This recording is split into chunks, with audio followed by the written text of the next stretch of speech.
अविभक्त Koraput जिलार Boriguma block अधीन चंपापदर ग्राम रे शोभा पाउछि बालीघाट। प्राकृतिक सौंदर्य परिपूर्ण थिबा एही स्थानटी देखिबाकू जेतिकी आकर्षणीय सेतिकी रोमांचक भरा मध्य। झरणार कुळुकुळु नाद सह बण जंगल घेरा परिवेश आपणकू विमोहित करिब। एथिसह सुंदर सुंदर पहाड़ी पथरर अपरूप दृश्य आपणक हृदय को किणी नब। कहिबाकू गले बालीघाट हेउछि एक क्षुद्र जलप्रपात एवं पिकनिक पाई सर्वोत्तम स्थान। किंतु दुखर घटना यह जे आज पर्यंत एही स्थानटी लुकायित अवस्था रही।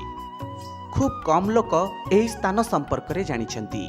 प्रशासन अणदेखा जोगु एही स्थान एबे अज्ञातवासरे। जयपुररू एही स्थानर दूरता पाखापाखि 70 किलोमीटर। गमनागमनर पर्याप्त सुविधा नथिबा हेतु एही स्थान को सहजरे पहुंची हुए नहीं। बालीघाट को जीवा पई हेले बण जंगल घेरा रास्ता देई जीवाकू पड़े। तेणु परिवार वर्गंक सह एही स्थान को जीवा कष्टसाध्य। किंतु खुशीर कथा एही कि जे स्थानीय लोकंक उद्यम फलरे धीरे धीरे एही सुंदर सबुजिमा स्थानटी एबे लोकलोचन को आसीबाकू आरंभ कलानी।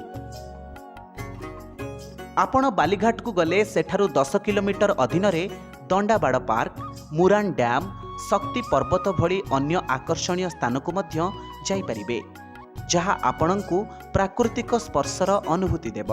केबे सुजोग मिलिले निश्चय ए स्थान को बुली जांतु। बोरीगुमारू सुमन को रिपोर्ट सह राजेश।